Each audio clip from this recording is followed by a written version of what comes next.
Okay, so in this tutorial we'll have a look at creating a box and whisker diagram in Autograph. Okay, so first thing we need some data. So going back to my data, first thing I'm going to do is I'm going to select my right one column and copy this information. Now I'm going to go into Autograph and I'm going to go to File and New Statistics page.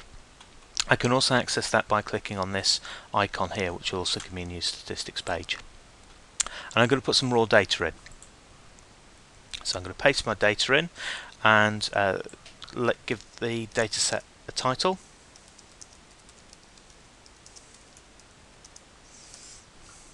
Okay, and click OK, and you can see here's my data set down here. I'm then going to click on box and whisker diagram, and that will plot the box and whisker diagram for the data I've selected here. Okay, going back to my spreadsheet, I'm going to take the right 3 and copy this data. I'm going to go back to Autograph and I'm going to enter another set of raw data.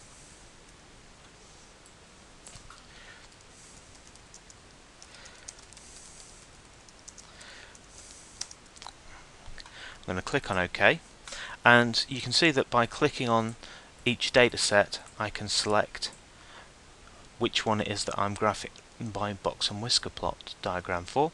So I'm clicking on the second one this time. I'll click on my box and whisker diagram, click on OK, and this is drawn my second box and whisker diagram. If you want to move it a little bit further apart, you can do, and if I want to change the axes to make them a little clearer in terms of the label, I can change the axes here. So at the moment it's going across in 1s. If I undo the auto in there, I can make it go across in 0.25s and automatically have a pip every 0.05. Okay, now I'll click on OK, and you can see I've got a little bit more detail on my horizontal axis here, which might help me in comparing the two sets of information.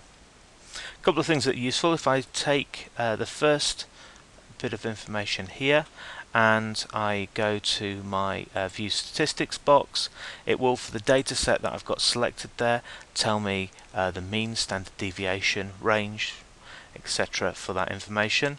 And if I go and select the second one now, I can see the statistics information for that set of data.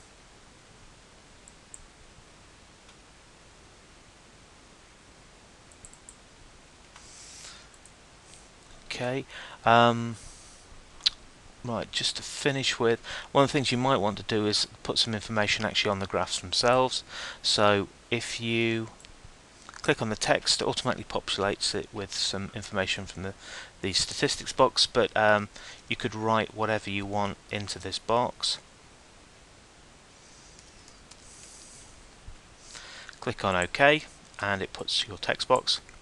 You can drag it around, and this yellow cursor here, if you can drag that to create an arrow pointing at whatever it is that you wanted to highlight.